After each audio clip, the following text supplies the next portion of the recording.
বাপরে বাপ, চুলগুলো উঠে উঠে একদম শেষ হয়ে গেল। মানে যতবার চুল আঁচড়াবো ছাড়াবো ততবার চুল উঠে যায়, এত চুল উঠে না। আর প্রত্যেকটা রুমে রুমে ঝাঁট দেওয়ার সময় ঝাঁটার ডগায় ডগায় একদম পায়।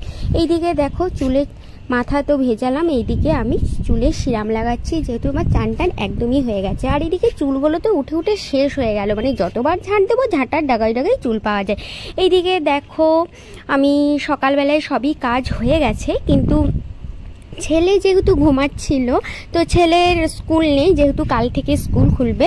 তো আজকের ব্লগটা আমার হচ্ছে সোমবারের ব্লগ, তো তার জন্য আর কি বলছি, কালকে ছেলের স্কুল খুলবে, মানে আগামীকাল 18 তারিখে। তো দেখো ছেলে স্কুল নেই বলে ওকে একটু মানে ঘুম থেকে ওঠায়নি বলতে ও নিজে নিজেই উঠে যায়, মানে আমি যখন উঠবো তখনই ও উঠে যাবে। তো এমনিতেই উঠে যায়, ওকে ওঠাতেও হয় না।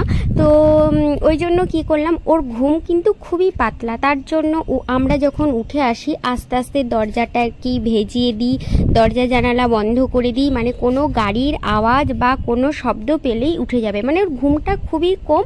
তো এমনিতেই দেখো খুবই রাত করে সহায়, আর ও যতক্ষণ না আমি যাচ্ছি ততক্ষণ ও ঘুমাবে না, এই হচ্ছে ছেলেটা বদমাইশি বুদ্ধি। এইদিকে দেখো মানে এইদিকে তো ওই রুমটাই না খুবই গরম, মানে 4টে 4:30 পর্যন্ত রোদ্দুর থাকে, মানে ওই দেয়ালটা রোদ্দুর পায়, ওই জন্য ওই রুমটা খুবই গরম। তো তার জন্য আমরা এই রুমে শুয়েছি, মানে এইদিকে রুমটা আর কি মানে দেয়ালগুলো আর কি রোদ্দুর পায় না, বাইরের দিক থেকে বেশ ঠান্ডা, তো তার জন্য রাস্তার দিকের এই রুমটাই শুয়েছি।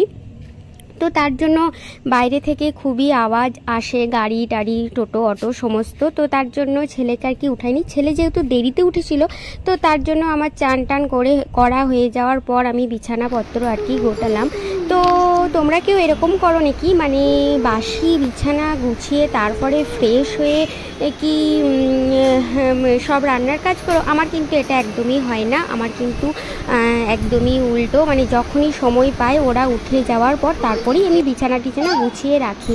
এটা কিন্তু আমি একদম মানতে পারি না যে বাসি বিছানা গুছিয়ে ফ্রেশ হয়ে তারপরে আমি রান্না করব, সেটা কিন্তু হয় না। মানে এইদিকে দেখো ছেলেকে স্কুল পাঠিয়ে তারপরে যখন ওর বাবা বাজারেই চলে যায়, মানে আমার বরমশাই, তারপরে আমি কিন্তু বিছানাটা গুছিয়ে নিই।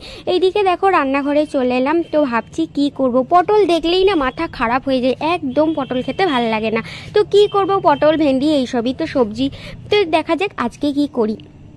পটল খেতে আমারও ভালো লাগে না, ছেলেরও খেতে ভালো লাগে না, আর বর তো সবই খায়, ওর কোনো বাত বিচার নেই, ও সবই খায়।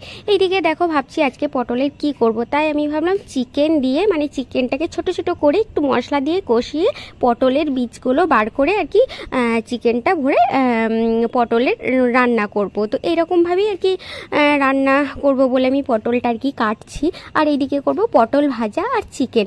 তো এইদিকে দেখো রবিবারেও আর কি চিকেন খাওয়া হয়েছে, তো আজকেও ভাবলাম চিকেন ছিল, ওই জন্য সোমবারের দিন আর কি চিকেনটা রান্না করে দিলাম। তো এইদিকে দেখো আমার ওই চিকেন দিয়ে ছোট ছোট করে পটল দিয়ে ওইটা রান্না হয়েছে, এইদিকে আলু দিয়ে চিকেনের কষা কষা করে রান্না করেছি।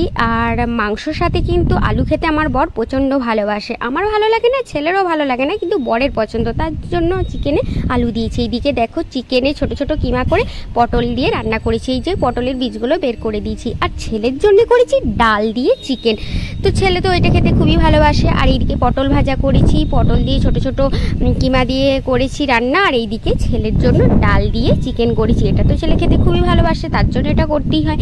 তো এইদিকে দেখো আমার তো সবই রান্না বান্না সবই হলো, তো কি করব। তারপর আমাদের খাওয়া দাওয়া করে একটু রেস্ট নিয়ে দুপুরে রোদ্দুর পড়তেই আমি চলে গেলাম ভিডিও বানাতে। তো বর যেহেতু ছুটি ছিল সোমবার, তো তার জন্য বর একটু রেস্ট করছিল, মানে আর ছেলেও তো ঘুমায় না দুপুরে, আর আমিও ঘুমাই না, তো তার জন্য আমি কি করলাম একটু ভিডিও বানাতে চলে গেলাম। তো ভিডিও বানিয়ে এসে মোটামুটি 4:30 থেকে রেডি হলাম, তো 5টা 5:30 পর্যন্ত আর কি ভিডিও করলাম। তো তারপরে এলাম রুমগুলো আর কি ঝাঁট ঝাঁট দিতে। বিকেলবেলায় এইদিকে দেখেছো প্রত্যেকটা চুল মানে প্রত্যেকটা রুমে ডাইনিংয়ে মানে চুল পড়ে থাকে, মানে যতবার ঝাঁট দেবো ততবার ঝাঁটার ডগে ডগে চুল পাবো। শ্যাম্পু করলে তো মাথার চুল ওঠেই। এইদিকে কি বলো তো মানে যতবার চুল আঁচড়াবো নিচে চুল পড়তে থাকে, এটাই হলো ব্যাপার। মানে চুলগুলো উঠে উঠে শেষ হয়ে যাচ্ছে, মানে এত চুল ছিল আমার, মানে এত ঘন চুল ছিল সে একদম উঠে শেষ হয়ে যাচ্ছে, কি আর বলবো। তো চলো এইদিকে আমার রান্না বান্না সবই হয়ে গেছে, বিকেলের ভিডিও করা হয়ে গেছে, টুকটাক কাজ হলো, তো সন্ধ্যা দেখানো হলো। তারপরে আমি চা বানাতে এলাম, যেহেতু বরমশাই গাছে জল দিচ্ছিল তো আমি একটু চাটা বানিয়ে নিলাম। তো চা খাওয়াটা হচ্ছে। তো আর এইদিকে ভাবছি একদমই ভালো লাগছে না, এত গরম, রোজ রোজ ভিডিও বানানো, শর্টস এবং ব্লগ, এটা আমার খুবই মানে মাথা খারাপ হয়ে যাচ্ছে এই গরমে। আর একবার করে ভাবছি ভিডিও বানাবো না, ছেড়ে দেবো, কি আর হচ্ছে, কোনো ভিউজ নেই, কিচ্ছু নেই।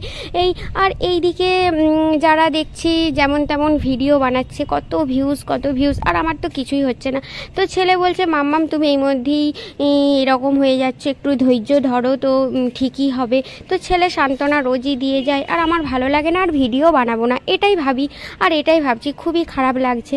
তো ছেলে আমাকে ওই রোজ দিন, না মাম্মাম তুমি ছেড়ে দিও না, দেখো না ঠিক হবে। আর ওর জন্যই আমার এটা খোলা, ছেলেই আমাকে সব থেকে বড় সাপোর্ট করেছে, আর ওর জন্যই সত্যি করে খোলা এইসব। এইদিকে দেখো ভাবছি, ভাবতে আমার বর মানে ক্যামেরাটার সামনে বিস্কিটের ডিব্বাটা আর কি রেখে দিয়েছে, ওটাই বলছে আমি ভিডিও করছি তুমি এরকম করছো। তো বর বলছে তুমি কি এত ভাবছো, ভিডিও করছো, ভিডিওর দিকে মন দাও। ও তো যাই হলো, ওটাই ভাবছিলাম ভিডিও করা কি ছেড়ে দেবো, আর ভালো লাগছে না রোজ রোজ এইভাবে, কোনো আমি কিছু বুঝতেই পারছি না। তো যাই হোক, এইটা ভাবতে আবার ভাবছি যাই হোক, ভেবে লাভ নাই, যা হবার হবে, বানাই তো কিছুদিন ভিডিও, তারপর দেখা যাবে। তারপরে ভাবছি রাত্রিবেলা তো খাবার করবে, ভেবে তো লাভ নেই।